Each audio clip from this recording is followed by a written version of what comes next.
Salam sejahtera bagi kita semua. Pertama-tama marilah kita panjatkan puji serta syukur kehadirat Allah Subhanahu wa taala yang telah melimpahkan rahmat serta karunia-Nya sehingga kita dapat berkumpul di tempat ini yang dalam keadaan sehat walafiat. Selanjutnya perkenankan saya untuk memperkenalkan diri. Saya Arlina Novianti dari kelas Ahwat 10 Maryam selaku MC atau moderator dalam kegiatan resensi buku atau yang biasa kita sebut bedah buku ini.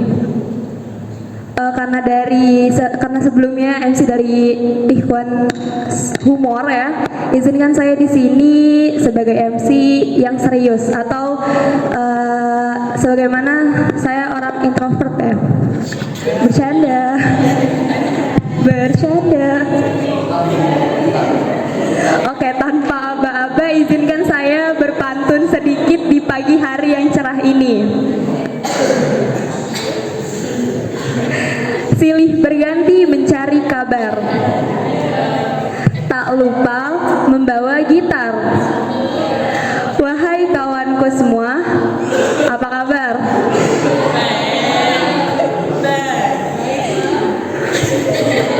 Oke, lanjut ya ke acara inti. Pada buku kali ini, buku yang akan dibedah berjudul A Place Called Perfect, karya dari Helena Dagen. Ada yang tahu gak? Cari dan nanti di Google. Oke, cerita dari atau pengarang dari Helena Dagen ini itu menceritakan tentang imajinasi, yang dimana imajinasi ini salah satunya membuat nih narasumber kita tertarik atau minat nih. Dia tuh narasumber kita ini tuh beliau sangat tertarik pada yang namanya imajinasi. Keren ya, sebagaimana cita-cita dia yang kita ketahui sebagai penulis gitu. Cerita tentang sebuah imajinasi ini membawa dia dalam imajinasi yang tinggi yang membuat dia sampai berulang kali membaca buku itu dari SMP, dibaca terus yang seakan-akan dia terus merasakan imajinasi yang tertebar dalam buku itu. Oke. Tapi akankah kita juga tertarik dalam membaca buku yang unik itu? Dan apakah buku fiksi yang unik ini bisa memberikan manfaat pada kita? Oke, tanpa berlama-lama langsung saja kita panggil narasumber kita yang dari Ahwat, Sabina. Tepuk tangan. Sabina sang penulis.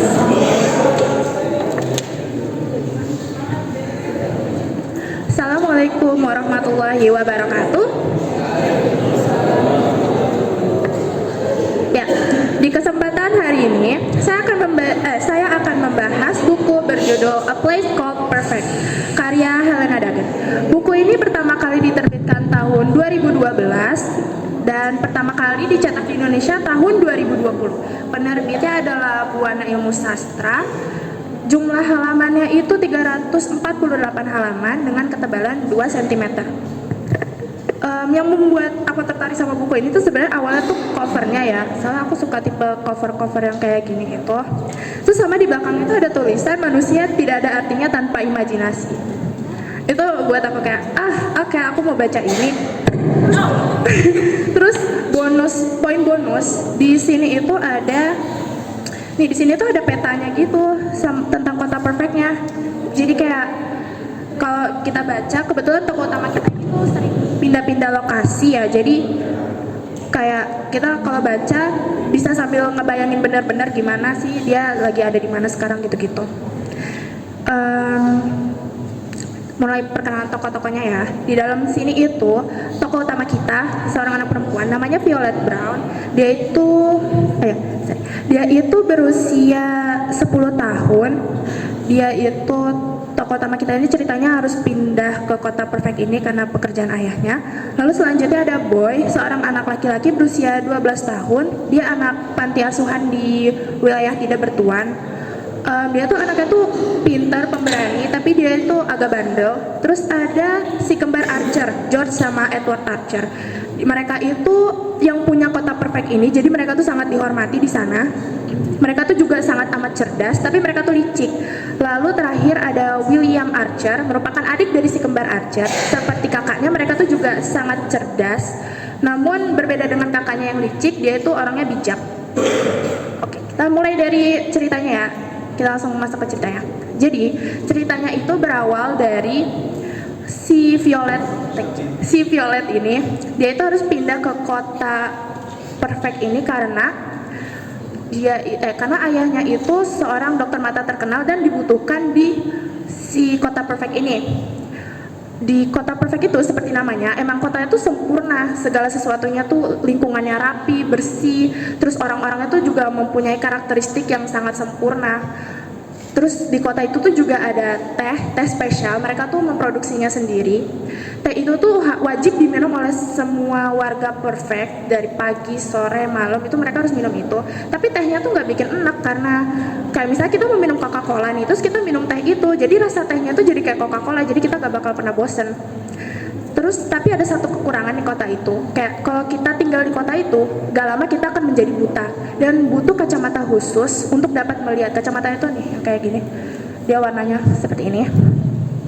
Nah, karena itu ayahnya Violet yang dokter mata itu dipanggil ke situ untuk meneliti kenapa sih penyebab orang-orang perfect itu menjadi buta.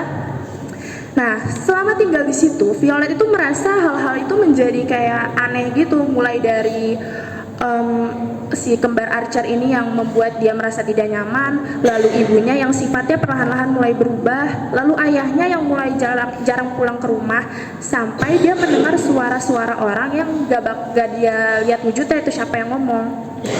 Suatu hari ayahnya Violet ini yang jarang pulang berubah menjadi gak pulang sama sekali. Kalau menurut si Archer kembar ini, ayahnya itu pergi ke konferensi dadakan, tapi Violet ini gak percaya karena menurut dia mendadak-mendadaknya itu ayahnya tuh bakal tetap kirim kabar, mau sesingkat apapun kabar itu dia bakal tetap kirim. Tapi ini ayahnya nggak ada kabar sama sekali. Tapi dia berusaha bilang ke ibunya kalau itu tuh nggak benar, tapi kata ibunya tapi karena sifat ibunya ini berubah, ibunya tuh nggak percaya lagi sama si Violet.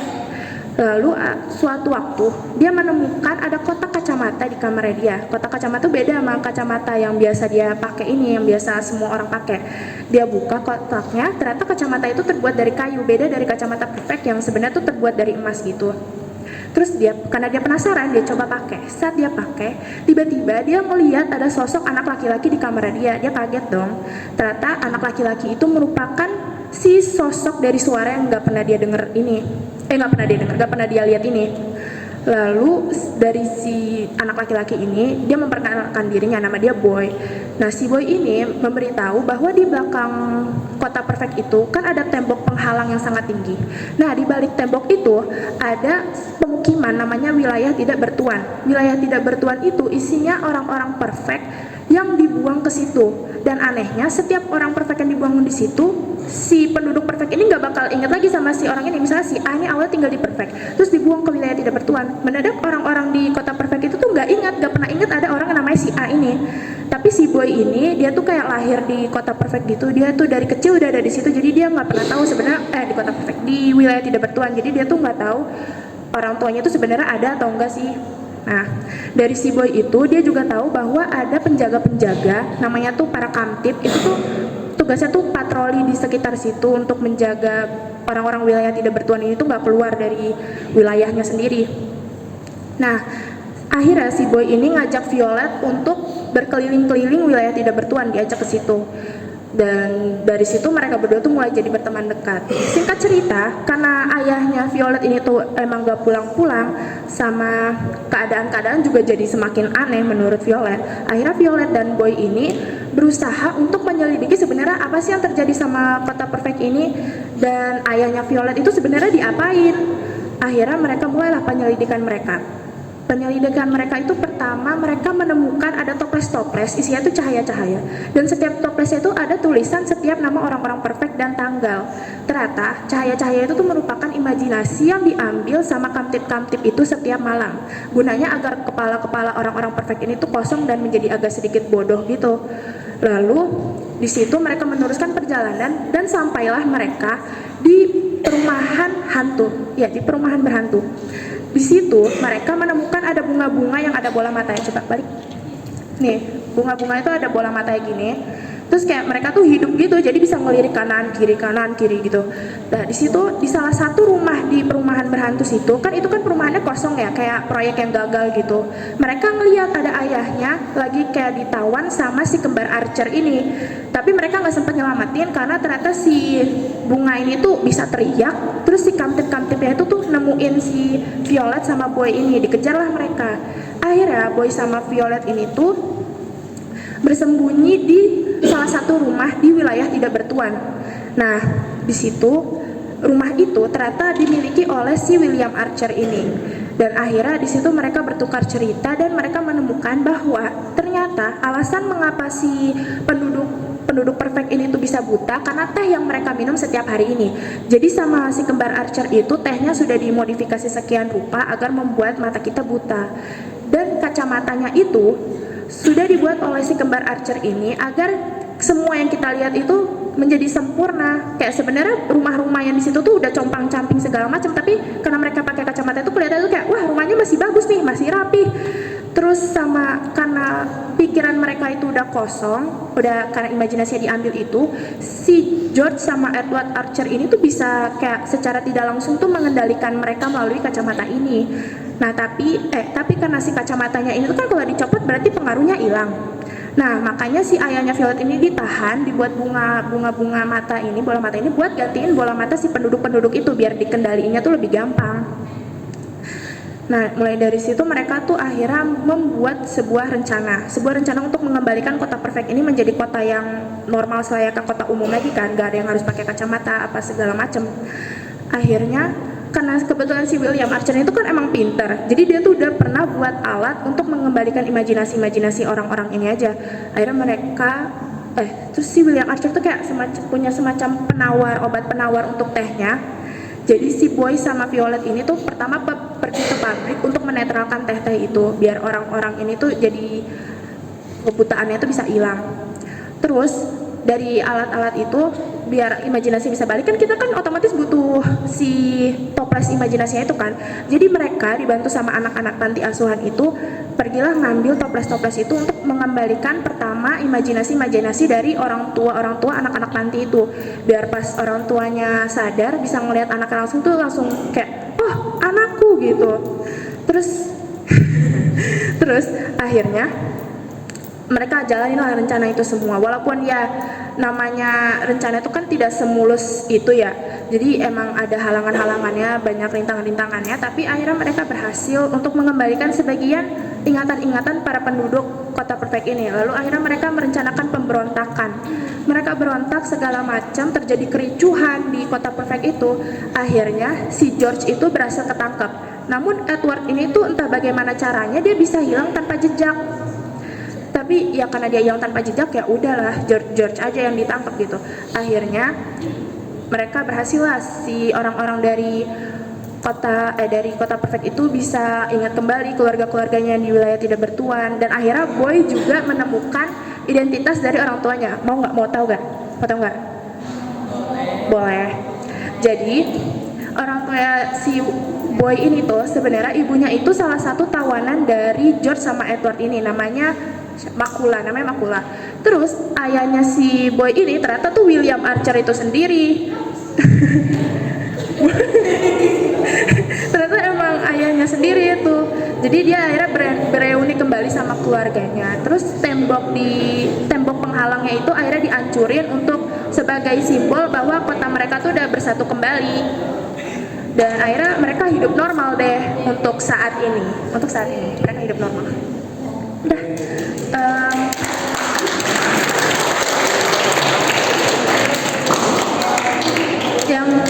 Yang bisa aku ambil dari cerita ini ya, kayak sesuai yang di belakangnya itu, emang manusia itu gak ada apa-apanya tanpa imajinasi, sama semua yang sempurna itu belum tentu baik untuk kita begitu. Sekian dari saya, terima kasih. Masya Allah, serinci itu penulis kita menjabarkan cerita yang ada di buku di depan kita ini. Bagi yang akhwat sih tadi mendengarkan dan mengerti juga sampai wah keren banget. Tapi nggak tahu yang ikhwannya, soalnya nggak ada ekspresinya gitu. Oke, mungkin kalau yang ikhwan kalau masih penasaran boleh dibaca buku yang menarik, unik, sama bikin penasaran ini yang bikin kita bingung-bingung. Kok jalan ceritanya kok kayak seunik itu? Oh, ada di perpus NH juga katanya. Boleh langsung dibaca buat yang Ikhwan nih. Oke, karena seperti yang kita tahu nih, Sabina sendiri si penulis ini, penulis udah nandain di buku ini tuh banyak banget yang tandanya dibaca berulang kali dan sebanyak ini ya. Lihat nih, tandanya banyak banget nih, ya kan? Oke, selanjutnya langsung aja kita ke sesi tanya jawab. Mungkin banyak dari kalian yang bertanya-tanya mengenai tentang buku ini atau menyimpan banyak pertanyaan tentang buku ini yang bikin kalian penasaran gitu. Jangan sampai nanti pas mapel selanjutnya tuh malah mikirin buku ini gitu. Oke? Ada yang mau bertanya?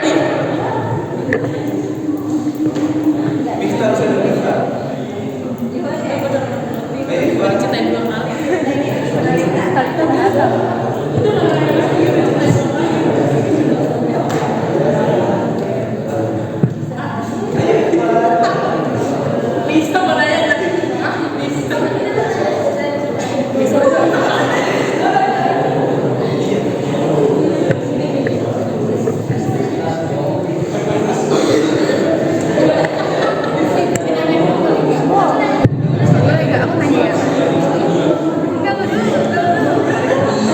Sabina, kenapa boynya nggak bisa dilihat?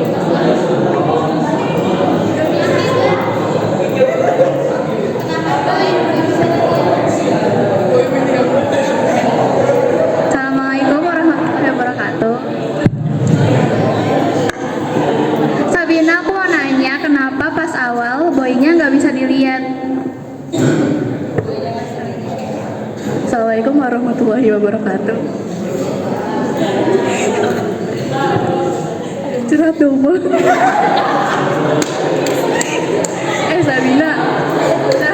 Sabina itu kan yang si adiknya itu kan yang kembar itu, yang Archie itu kan, William itu kok bisa dia nggak di penduduk yang tidak bertuan itu, kenapa?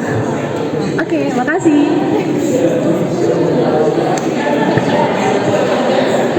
Dari Ikhwan ada nggak?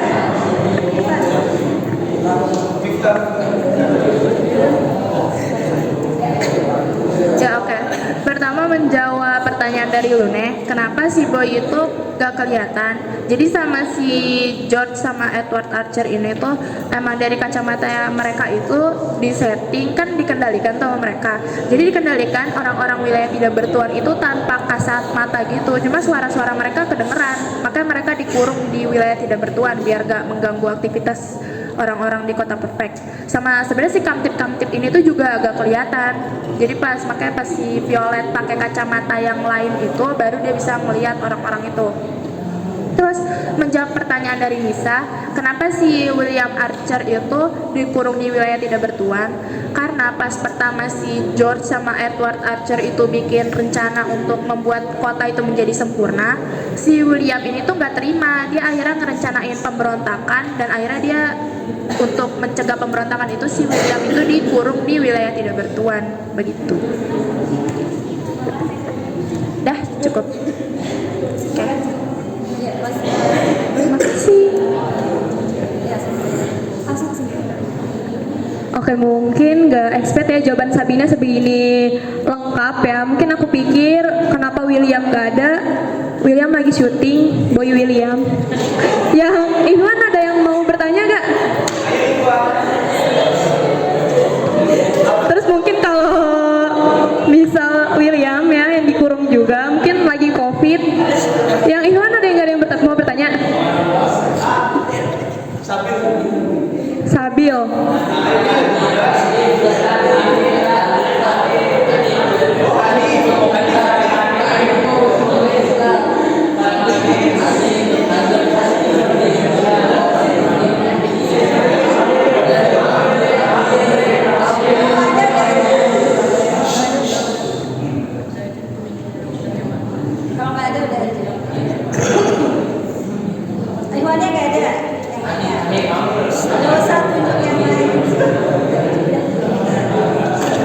Oke, karena mungkin masih banyak yang penasaran tapi dikarenakan waktu yang tidak memungkinkan, menyimpulkan, langsung aja saya sendiri akan menyimpulkan mengenai cerita yang tadi diceritakan sedikit oleh Sabina.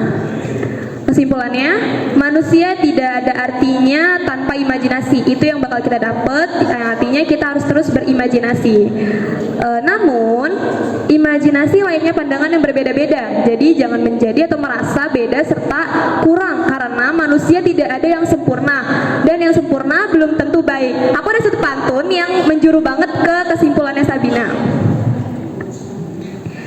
Kalau ada ayam sudah dijual, maka kandang sudah tak terbayang. Jangan menyerah jika kurang maksimal, karena semangat kita harus tetap berjuang. Sekian dari